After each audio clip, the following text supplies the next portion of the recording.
اور یہودی کہتے ہیں کہ عیسائی رستے پر نہیں، اور عیسائی کہتے ہیں کہ یہودی رستے پر نہیں، حالانکہ وہ کتاب الہی پڑھتے ہیں۔ اسی طرح بالکل انہی کسی بات وہ لوگ کہتے ہیں جو کچھ نہیں جانتے، یعنی مشرک۔ تو جس بات میں یہ لوگ اختلاف کر رہے ہیں، اللہ قیامت کے دن اس کا ان میں فیصلہ کر دے گا۔ کیا تم یہ خیال کرتے ہو کہ یوں ہی بہشت میں داخل ہو جاؤ گے؟ اور ابھی تم کو پہلے لوگوں کی سی مشکلیں تو پیش آئی ہی نہیں۔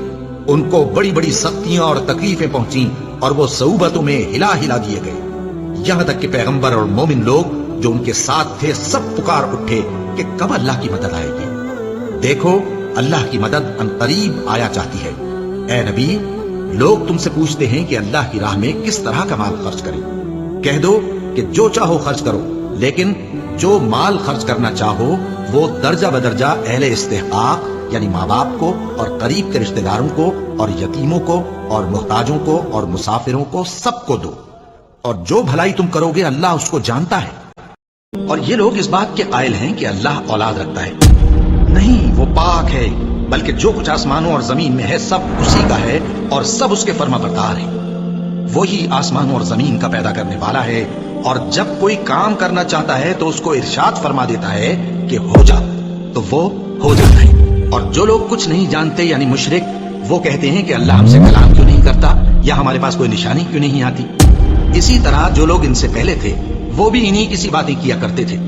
ان لوگوں کے دل آپس میں ملتے جلتے ہیں۔ جو لوگ صاحب یقین ہیں ان کے سمجھانے کے لیے ہم نے نشانیاں بیان کر دی ہیں۔ اے پیغمبر، ہم نے تم کو سچائی کے ساتھ خوشخبری سنانے والا اور ڈرانے والا بنا کر بھیجا ہے، اور اہل دوزخ کے بارے میں تم سے کچھ پرسش نہیں ہوگی، اور تم سے نہ تو یہودی کبھی خوش ہوں گے اور نہ عیسائی، یہاں تک کہ ان کے مذہب کی پیروی اختیار کر لو۔ ان سے کہہ دو کہ اللہ کی ہدایت یعنی دین اسلام ہی ہدایت ہے، اور اے پیغمبر اگر تم اپنے پاس علم یعنی وحی الہی کے آ جانے پر بھی ان کی خواہشوں پر چلو گے تو تم کو اللہ کی پکڑ سے بچانے والا نہ کوئی دوست ہوگا نہ کوئی مددگار۔ جن لوگوں کو ہم نے کتاب عنایت کی ہے وہ اس کو ایسا پڑھتے ہیں جیسا اس کے پڑھنے کا حق ہے، یہی لوگ اس پر ایمان رکھتے ہیں، اور جو اس کو نہیں مانتے وہی خسارہ پانے والے ہیں۔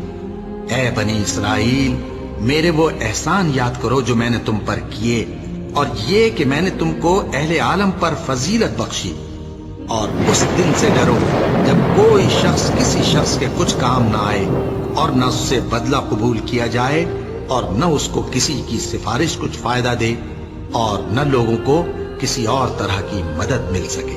اور جب ابراہیم کی اس کے پروردگار نے چند باتوں میں آزمائش کی تو وہ ان میں پورے اترے،